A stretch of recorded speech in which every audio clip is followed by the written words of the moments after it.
அனைத்து அன்பர்களுக்கும் வராகி ஆசி பலிதமாகட்டும். இன்றைக்கி எல்லார் மனசுலையும் இருக்கிற ஒரு பெரிய குறை வருத்தம் என்னென்னா, இன்றைக்கி பல பக்கம் போய் பரிகாரம் செஞ்சு பல கோயிலுக்கு போய் தன்னோட பொண்ணோட கல்யாணம் நடக்கலை, தன்னோட மகனோட கஷ்டம் தீரலை, தன்னோட தொழில் சரியாக இல்லை, இல்லை தன் பிரிஞ்சு போன மனைவி மீண்டும் சேரலை அப்படின்னு சொல்லி ஒவ்வொருத்தருக்கும் ஒவ்வொரு காரணம் இருக்குது. இந்த மாதிரி ஒவ்வொரு காரணத்துக்கும் ஒவ்வொரு ஜோசியர்கிட்டையும் போய் ஒவ்வொரு பரிகாரத்துக்காக ஒவ்வொரு கோயிலும் அவங்க சொல்லியிருப்பாங்க. இங்கே போய் இதை பண்ணுங்கள், இந்த மாதிரி பண்ணிங்கன்னா அப்போ நம்ம ஜோதிடர்களை குறை சொல்கிறதுல அவங்க ஒவ்வொருத்தரும் தெரிஞ்சவர்கள் உற்றாவரவங்க ஒவ்வொரு கோயிலுக்காக பரிகாரத்துக்கு வழிமுறை சொல்லியிருப்பாங்க, போயிருப்பாங்க. இவங்க அதுக்குண்டான அந்த பரிகார விஷயங்களை செஞ்சுருப்பாங்க. ஆனால் யாருக்கும் எந்த ஒரு பலனும் நடந்ததா? ஒரு சிலருக்கு, எல்லாருக்குமே பரிகாரம் செஞ்ச பலன் இல்லையாங்கிறது நம்ம சொல்ல முடியாது. ஒரு சிலருக்கு ஒரு எந்த ஒரு முன்னேற்றமும் இல்லை, அடுத்த கட்டமாக எந்த ஒரு வெற்றிக்கான வழி இல்லை, இல்லை எந்த ஒரு முயற்சி செய்யலாம், இன்னும் அதே தடை நிலைமை நீடிச்சுக்கிட்டே இருக்குது, மேலும் பிரச்சனையோட வீரியம் அதிகமாகிட்டே தான் இருக்கும் அப்படின்னு சொல்லி புலம்புவாங்க. இப்போ அது ஒரு புறம் இருக்கட்டும். இப்போது நம்ம முன்னோர்கள் என்ன சொல்லுவாங்கன்னா, ஒரு நேரத்தில் என்ன சொல்லுவாங்கன்னா, ஒருத்தன் கஷ்டப்படுறான், இல்லை அவன் வீட்டில் துக்க காரியம் நடந்ததோ, இல்லை அவன் ஒரு பிரச்சனையில் சிக்கியிருந்தாவோ, இல்லை ஏதாவது தொழில் ரீதியாக அடி வாங்கியிருந்தாவோ, இல்லை வீட்டில் குழப்பங்கள் மனக்குழப்பங்கள் இந்த மாதிரி இருந்தாக்கா நம்ம முன்னோர்கள் என்ன சொல்லுவாங்க அப்படின்னாக்கா, இப்போ நீ ஒரு வாரம் இல்லை ஒரு 2 நாள் வெளியூர் போயிட்டு வா, இல்லைன்னா எங்கள் கோயில் குளத்துக்கு போயிட்டு வா, இல்லை அந்த கோயிலுக்கு போயிட்டு வா, போயிட்டு வந்தீங்கன்னா உனக்கு கொஞ்சம் மாற்றம் இருக்கும் அப்படின்னு சொல்லி சொல்லுவாங்க. இப்போ இது உளவியல் ரீதியான உண்மை. இப்போ பார்த்தீங்கன்னா ஒரு 2 நாள் அவன் போனாவே அவனோட மனநிலையில் மாற்றம் வரும், எண்ணாலைகள் மாறும், அதுக்காக சொல்கிறது. இப்போ அது கூட இங்கே ஆன்மீகத்தை கனெக்ட் பண்ணுங்கள். இப்போது வந்தீங்கன்னா என்ன ஒரு விஷயம்னா, இப்போ ஒரு கோயிலுக்கே போகிறான், இப்போ ஒரு சிவன் கோயிலுக்கு போய் வழிபாடு பண்ணுறான், அங்கே ஒரு திருநீர் அபிஷேகம் நடக்குது, அங்கே கலந்துக்கிட்டு அந்த திருநீர் அபிஷேகத்தை வாங்கி உபயோகிக்கிறான், சாப்பிட்றான், பூசிக்கொள்கிறான், அங்கேயே தங்கி இருக்கான். அதில் ஒரு மாற்றமும் ஒரு வீரியமும் கிடைக்கும். அப்புறம் அவனுக்குள்ள ஒரு புத்துணர்ச்சி கிடைக்கும், அந்த மனநிலையில் மாற்றம் உண்டாகிட்டு என்ன பண்ணுவான், திரும்ப பழையபடி அவனோட வீட்டுக்கு அவனோட அன்றாட வேலைகளை செய்ய ஆரம்பிப்பான், அவனோட தொழிலை செய்ய ஆரம்பிப்பான், அன்றாட அவனோட என்ன தேவையோ அதை பண்ண ஆரம்பிப்பான். ஒரு புது உத்தியோட புது வேகத்தோடு பண்ணுவான். இப்போ என்ன நடந்திருக்கு அப்படின்னாக்கா, அவனுக்கு உளவியல் ரீதியாகவும் ஒரு மாற்றம் வந்திருக்கும், இங்கே தெய்வத்தோட அனுகிரகமும் கிடைச்சிருக்கான். அங்கே போயிருப்பான், அபிஷேகம் பண்ணியிருப்பாங்க, பிரசாதம் கொடுத்துருப்பாங்க, அவனை உபயோகிச்சிருப்பான், அந்த தலத்தோட நேர்மறை சக்தியும் அவனுக்கு ஃபுல் அண்ட் ஃபுல் வேலை செஞ்சுருக்கும். அந்த ஒரு வேகத்தோடு தன்னோட காரியத்தை செய்ய ஆரம்பிப்பான். ஒரு நல்ல ஒரு மாற்றம் முன்னேற்றம் கிடைக்கும். இது இயல்பாக நடக்கக்கூடிய ஒன்று. சரி, ஓகே, அன்னைக்கு நடந்தது ஏன் இன்றைக்கி நடக்கலை அப்படிங்கிறது ஒரு கேள்வி ஒன்று இருக்கும். இப்போ அது என்ன விஷயம் அப்படின்னா, அந்த காரியத்துக்குலாம் நம்ம இப்போ உள்ள வந்தாக்கா, முன்னையெல்லாம் நம்ம பார்த்திங்கன்னா, இன்றைக்கி அது பேச போனால் ஒரு சிலர் நம்ம குறை சொல்கிற மாதிரி இருக்கும். நம்ம அதுக்குள்ளே நம்ம யாரையும் குறை சொல்கிறதுக்கு நிறைய சொல்கிறதுக்கு நம்ம இங்கே வரல. விஷயம் என்னங்கிறது நான் சொல்கிறேன். நம்ம இப்போ போய் எந்த கோயிலில் வழிபாடு பண்ணோம், என்ன வழிபாடு பண்ணோம், என்ன பரிகாரம் செஞ்சுங்கிறது இங்கே ஒரு மெயின் காரணம். இப்போ எந்த கோயிலுக்கு போனோம்னா, இன்றைக்கி பார்த்திங்கன்னா முதல்ல சித்தர்கள் அவங்க நிறுவிய கோயிலுக்கு நம்ம போனோமா அப்படிங்கிற ஒரு விஷயம் ஒன்று இருக்குது. இப்போ சித்தர்களோட கோயில், இப்போ பார்த்திங்கன்னா பழனியாக இருக்கட்டும், நம்ம இங்கே பேரூர் பட்டீஸ்வரர் கோயில் அதில் தண்டாயுதபாணியாக இருக்கட்டும், அது பார்த்திங்கன்னா சித்தர்கள் பல இடங்களில் கோயிலை சிலையை அவங்க அதாவது நவபாசனத்தில் நிறுவி வச்சுருக்காங்க. இப்போ நவபாசனத்தால் செஞ்ச அந்த ஒரு சிலைக்கு என்ன பலன் இருக்கும் அப்படின்னாக்கா, அதாவது தீராத நோயை தீர்க்கக்கூடியதுக்கு அதுக்குண்டான சக்தி இருக்குது, அதுக்கு நிறைய நேர்மறை சக்தி இருக்குது. அந்த நவபாசன சிலையில் பண்ணுற அபிஷேக பொருளுக்கு அதீத சக்தி, அதீத ஒரு வீரியம் இருக்குது. பார்த்திங்கன்னா இப்போது ஒரு பால் அபிஷேகம்னு வச்சுக்கோங்களேன். இப்போ முருகனுக்கு நவபாசன சிலையெல்லாம் பண்ணுறாங்க, பண்ணிவிட்டு அந்த பாலை கொடுக்குறாங்கன்னு வச்சுங்களேன். அதை நம்ம பருகணுன்னா நமக்கு அதாவது தீராத நோய் என்ன நோய் இருந்தாலும் அந்த நோய் தீர்றதுக்கு உண்டான அந்த நவபாஷாணத்தில் உண்டான அந்த சக்தி நம்ம உடம்புக்குள்ளே போனாவே நம்ம நோய் எதிர்ப்பு சக்தி அதிகமாகும், நம்ம உடம்புக்குள்ள ஒரு புத்துணர்ச்சி உண்டாகும். அதுக்கு ஒரு பெரிய ஒரு அருமருந்து அந்த நவபாஷாணத்தில் அபிஷேகம் பண்ண அந்த தீர்த்தத்தை நம்ம பயன்படுத்தணும்னா பலன் கிடைக்கும்.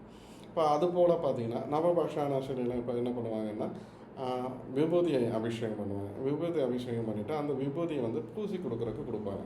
இப்போ அந்த விபூதியை நம்ம பூசுறதுனாலையோ அதில் இருக்கிற பவர் நமக்குள்ளே எனர்ஜியாக கன்வெர்ட் ஆகும். நம்மளை ஒரு ஒரு உந்துதல் சக்தி அதை இருந்து வேலை செய்யும். அது நம்மளோட நோய் நொடி தீர்க்கறதுக்கும் நம்மளோட வாழ்க்கையில் மாற்றத்தை கொடுக்குறதுக்கும் இந்த நவபாஷாணத்தால் அபிஷேகம் செய்யப்பட்ட அந்த பொருள் வந்து நமக்கு ஒரு பெரிய வரப்பிரசாதம். அதுபோல் அந்த வில்வ இலையை கொண்டும் நம்ம முன்னோர்கள் அங்கே சித்தர்கள் பெருமார்கள் அதை வழிபாடு செய்வாங்க. சிவனுக்கு பார்த்தீங்கன்னா வில்வ இலையிலேயே அபிஷேகம் பண்ணுவாங்க. ஒரு சில கோயிலில் அந்த பால் மோர் இதை தவிர்த்து பார்த்திங்கன்னா வில்வம் மட்டுமே அபிஷேகம் பண்ணுற சில கோயில்களும் இருக்குது. விபூதி மட்டுமே அபிஷேகம் பண்ணுற சில கோயில்களும் இருக்குது.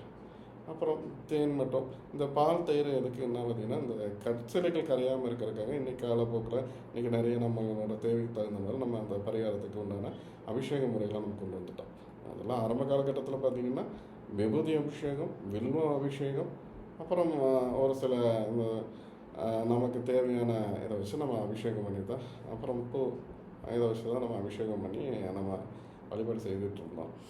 இதுக்கான பலன் பார்த்திங்கன்னா அதாவது இந்த நவபாஷான சிலையை நம்ம அந்த இடத்துல போய் வழிபாடு பண்ணுறதுனாலையோ இல்லை அங்கே தங்கி ஒரு நாள் இருந்துட்டு வர்றதுனாலையோ அந்த சக்தி அந்த பவரை வந்து நம்ம அனுபவிக்கலாம். நமக்குள்ள அந்த இறை சக்தியானது உள்ளுக்குள்ளே இறங்கும், அதீத ஆற்றலை கொடுக்கும், நம்மளோட வாழ்க்கையில் மாற்றத்தையும் முன்னேற்றத்தையும் கொடுக்கும். இதுதான் ரொட்டீனாக நடக்கும். நான் இன்றைக்கி பார்த்தீங்கன்னா பல கோயிலில் வந்து நவபாஷான சிலையே இல்லை, அதுதான் அந்த கடத்திட்டாங்க. இந்த பல கோயிலில் நவபாஷான சிலைகள், சித்தர்கள் வழிபாடு செய்த சிலைகள், சித்தர்கள் பிரதிஷ்டை செய்த சிலைகள் இல்லை. இப்போ அது இல்லாமல் வெறும் நம்ம ஒரு அது இல்லாத ஒரு சில கோயில்களில் போயோ இல்லை ஒரு சில இடத்துல போய் நம்ம வழிபாடு பண்ணிவிட்டு நமக்கு பலன் கிடைக்கல, இந்த பரிகாரம் செஞ்சால் பலன் கிடைக்கல, ராமேஸ்வரத்தில் போய் இதை பண்ணேன், காசியில் போய் இதை பண்ணேன், எனக்கு பலன் கிடைக்கலன்னா விஷயம் இதுதான். சரியா, நம்ம சித்தர்கள் ஏற்றிய சித்தர்கள் நிறுவிய அந்த நவபாஷான சிலைக்கு அதீத பவரும் அதீத சக்தி, எல்லையில்லாத சக்தி, எல்லையில்லாத ஆற்றலும் நேர்மறை ஆற்றலும் அந்த சிலைக்கு நவபாஷான சிலைக்கு உள்ளது. இப்போது இந்த மாதிரி நான் கஷ்டப்பட்டால் எனக்கு எந்த பிரச்சனையும் தீரலை, எனக்கான வழி என்ன அப்படின்னு நிற்கிறவங்க நீங்கள் என்ன பண்ணலான்னா நவபாஷானங்கள் சிலைகள் எங்கே இருக்குது அப்படின்னு சொல்லி தேடுங்க. நவபாஷானங்கள் சிலைக்கு அங்கே இப்போ நம்ம பார்த்திங்கன்னா இப்போ நம்ம முருகனுக்கு வந்து இவர் பார்த்திங்கன்னா மேற்கு பார்த்துருக்காரு. யார்? பழனி முருகனும் சரி, இங்கே நம்ம கோவை பேரூர் பட்டீஸ்வரர் பாலத்தாண்டா இதை பண்ணி இவங்க 2 பேருமே மேற்கு பார்த்துருக்காங்க. இவங்களுக்கு என்ன சிறப்புனா மேற்கு பார்த்து இருக்கிற தெய்வங்களை வழிபாடு பண்ணுறதுனால 3 மடங்கு சக்தி அந்த எனர்ஜி கிடைக்குங்கிறது ஐதீகம்.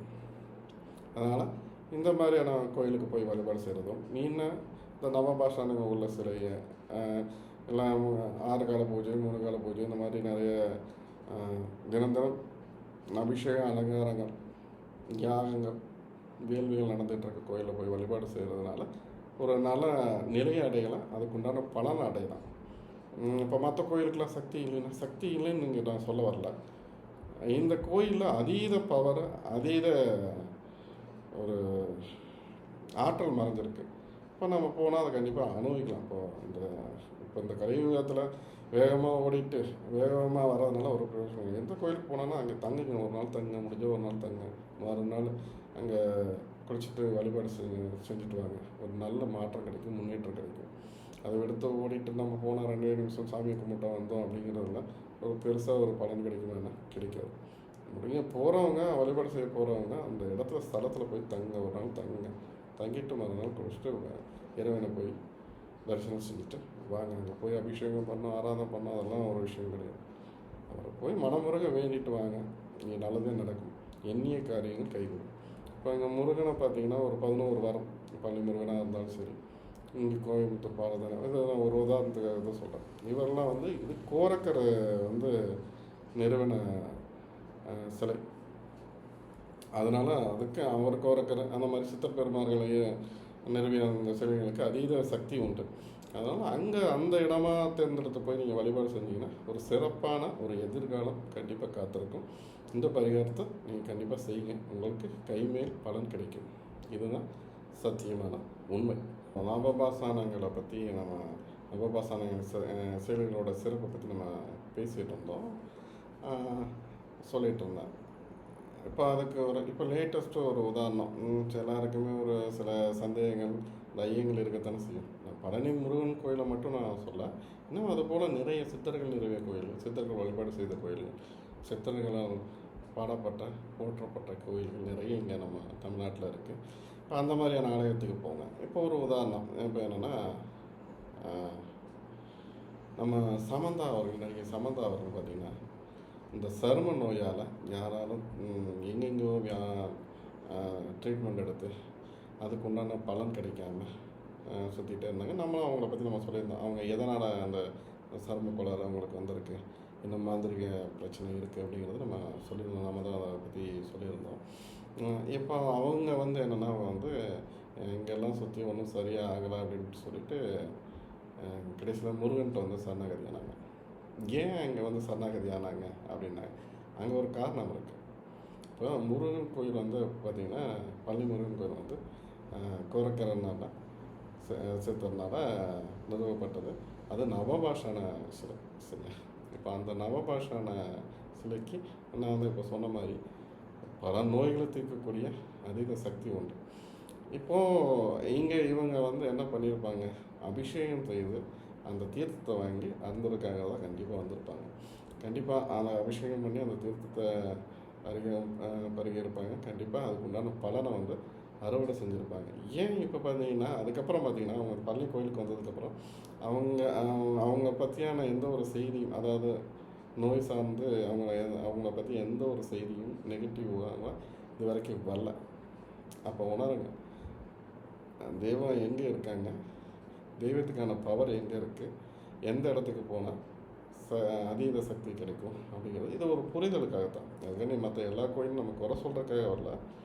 இந்த மாதிரியான ஒரு சில நமக்கு விடயம் தேடி போய் நம்ம ஒரு சில விஷயங்களை செய்யும் போது அதுக்கு உண்டான பலன் கைகூட கிடைக்கும். அதுதான் உண்மை.